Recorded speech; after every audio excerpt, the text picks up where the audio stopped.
welcome Star Wars fans, collectors, and YouTubers.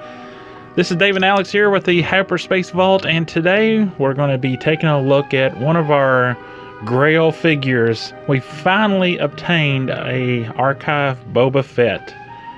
We had to look long and hard for one, and finally we found one at a Walmart in a rural area. Went to this Walmart and looked on the shelf, didn't see any on the pegs, and I was getting ready to walk away, and then I just happened to look at the bottom shelf. If you're out looking for these figures at Walmart, make sure you check the bottom shelf. I've seen them at several Walmarts just sitting on the bottom shelf and not on the pegs. Alright. Also, I recently went to Walmart and they had them like all hidden. Like, I was just standing there, I was looking for archives, and I was like, well, I guess they don't have any. And then I looked down and there's like this whole entire like row of archives, and there's like millions of them there. And I was like, what? Alright, let's get into the package. Here is the card. The card is pretty good shape. On this one, it's got a little smudge spot there and a little printing defect on going down the side there. If you, I don't know if the camera, you can kind of see that. So other than that, it's pretty good shape. No wrinkles. Well, a little bit of, just a tiny wrinkle on the bottom there. And then on the back, we have the image of the original Black Series Boba Fett from 2013, which looks really cool. In that box with the orange stripe down it. And there's a little description, small description about Boba Fett on the back. Alex, you want to read that? Boba Fett. The notorious bounty hunter Boba Fett prepares to deliver the carbonite-frozen Han Solo to Jabba the Hutt. Alright, that's really cool. That's from Empire Strikes Back. Yeah. Empire Strikes Back. Boba Fett. Let's get a close-up of this package. Nice grayscale image. And then nice figure in the package. I really like these archive collection packages. The blister pack is really nice. I mean, I do prefer the boxes, but this new look is just really nice because the figure is like really nicely exposed. You can see all the details, and then the light penetrates the blister pack, so you can see them really well. Where in the boxes, they're kind of closed off in those boxes, and it's harder to see. But yeah. we're supposed to be getting new Black Series boxes this year. I don't think it's going to be with Wave 20 because they've already shown those at the Toy Fair, and they're in the standard black and red boxes. But maybe Wave 21, maybe this summer, Wave 21, or maybe later in the fall when they do the Triple Force Friday and they unveil all the stuff for Episode 9. Maybe that's when they'll change the boxes. And yeah, also you can't see the jetpack because it's covered up by the grayscale image right there. Alright, let's get into opening up this package. I can't wait to see what he looks like out of the package. This is probably going to be my second favorite out of the Archive Wave 1 because on the Archive Luke video I told you guys that was my favorite, and I love the comment that Busk's Bounty left on there. Yeah, oh, the jetpack fell out right away. Okay, we've got him free of the blister pack, and first impressions of this figure is really, really awesome, really cool.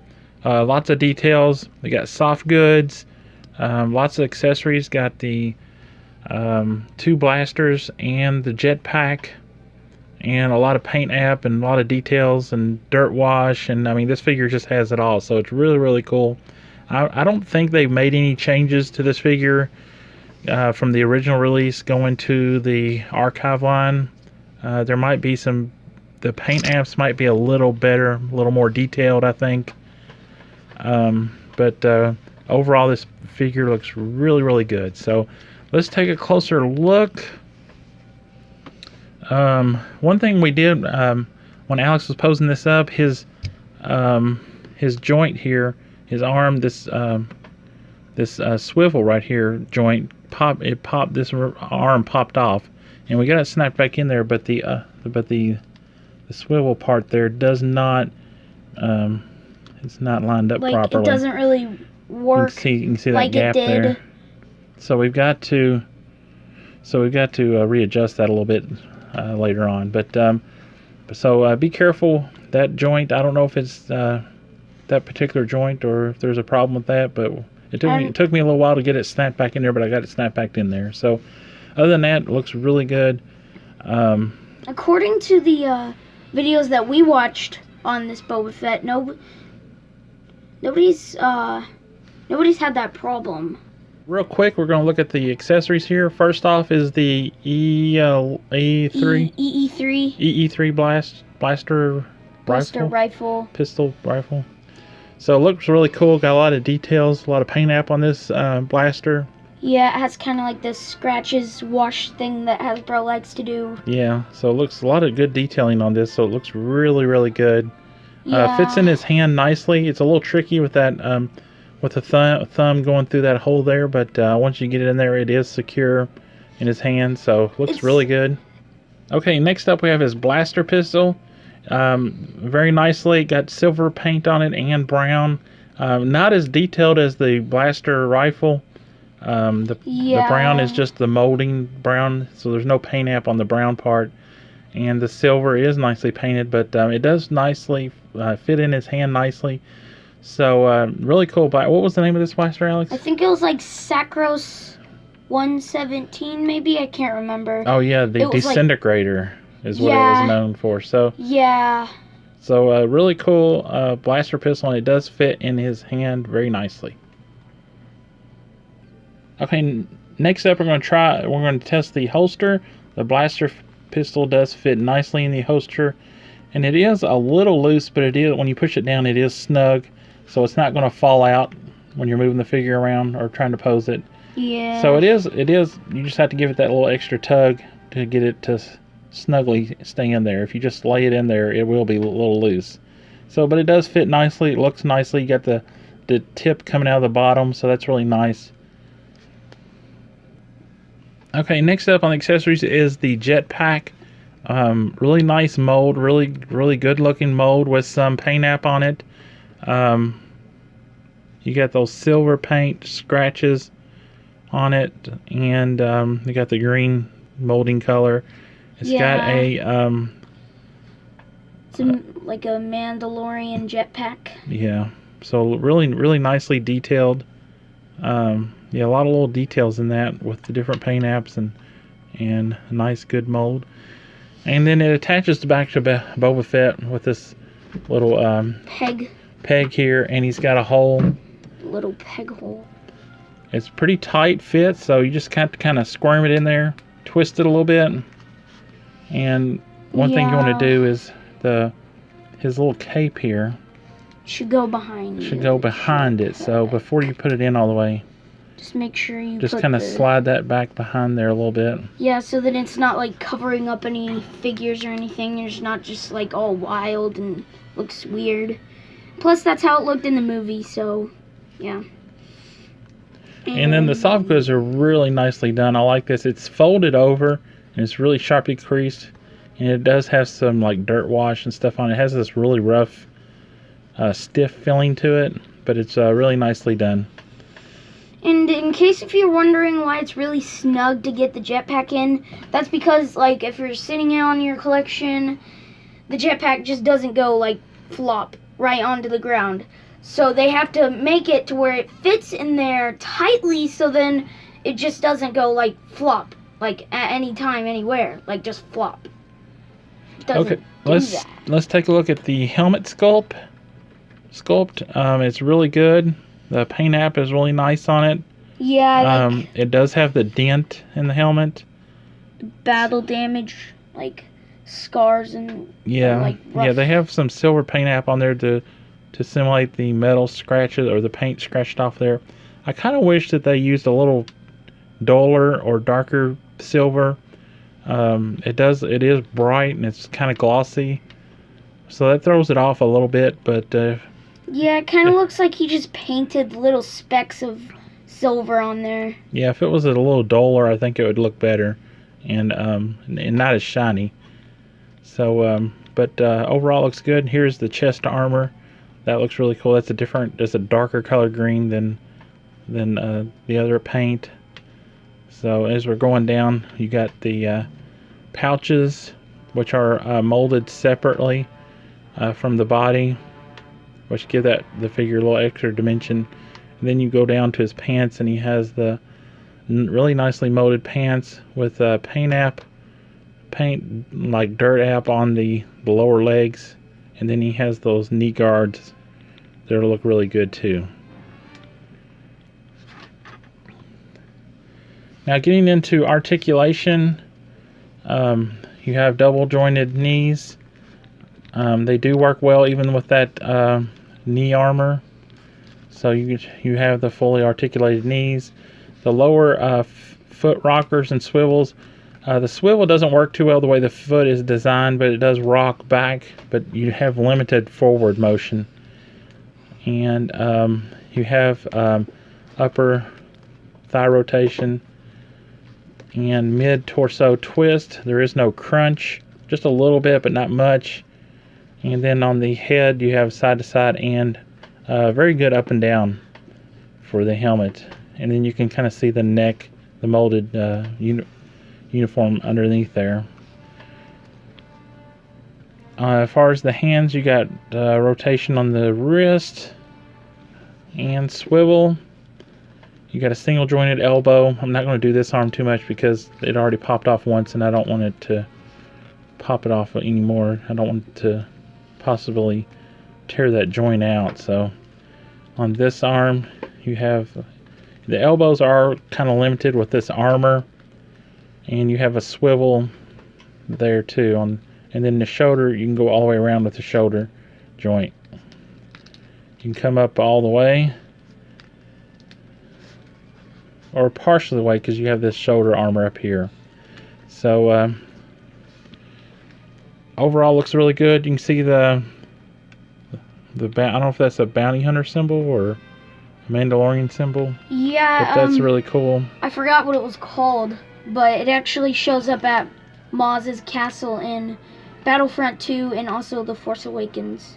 Just to show you real quick what's going on with Boba Fett's arm, when we tried to pose him up again, this joint popped out again, just above the elbow, the swivel joint. So as you can see, and what's going on is this gun stock is so long that it runs all the way up his arm, and then if you try to twist this gun to try to pose him holding the gun down, this arm is going to pop, this joint's going to pop out. So just be real careful and be mindful of that if you have Boba Fett when you're trying to pose him. You can't really pose him with his gun holding it down, kind of like the way when he's at ease or whatever, and he's holding his gun like that. You can't really pose it like that because this gun stock is just too long, and it creates too much tension on his arm, and it just pops out. So be real careful about that when you're posing. It did not break. It just comes unpopped, and it is kind of hard to get that back in there to pop fully back in there. So just be really careful. Alright, time for our ratings on this Black Series figure. I'm going to rate this figure 4 out of 5 stars. I really love Boba Fett, and I really think this is an awesome figure, but I'm going to take 1 star off for the joint that keeps popping out. And as you can see, there is a gap there. Still got to work on that and get it back in there exactly right, but I don't think that should have happened. I don't know if it's just a defect on our figure or if all of them are like that, but I'm going to give this figure 4 out of 5 stars. But other than that, the figure is excellent. Excellent details, excellent paint app. Very, very, very cool figure. Alex, what do you think? Okay, so I'm gonna agree with David.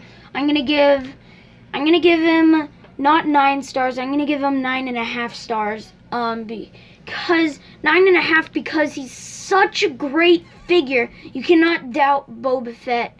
I would have gave him a 10, except he has that joint that keeps on popping out. So I'm giving him a 9.5, not a fully 10, because his joint keeps on falling out, just like Dave. Yeah, and one other minor detail that I forgot to mention was the little rangefinder thing on top here does not move. You cannot adjust that down. And if you do, it'll just bend. So that was kind of a disappointment, considering that, of course, this is an older figure. This is an original Black Series figure, and the newer ones like Commander Rex or Captain Rex and Commander Wolf, both of their little range finders do rotate down over the helmet. So I kind of wish that was added in, or at least updated on the archive figure. So so now we have the complete archive wave, and it's actually these figures are really cool. I like all of them. All of them are awesome figures. So I highly recommend anybody that's looking for these figures to pick up the archive wave. You can't go wrong with any of them, really. Okay, and here they are, folks. All of the bounty hunters. We finally completed our bounty hunter collection. Alex, which one is your favorite? I think my favorite might be Boba Fett, because he's such a good figure. He's my favorite bounty hunter. He's so cool. Love all the detail on him. And Bosk would have made it into first place if Boba Fett wasn't here. Yeah, I think I feel the same way. I think Boba Fett's my favorite, and Bosk is a close second. And then the rest of them all of them are really cool. Yeah, Boba Fett and Bosk are my two favorites. Okay, and now we've done a little diorama of the iconic scene with the bounty hunters and Darth Vader. Unfortunately, we don't have any Imperial ship walls to decorate, so we just have a little gray background set up.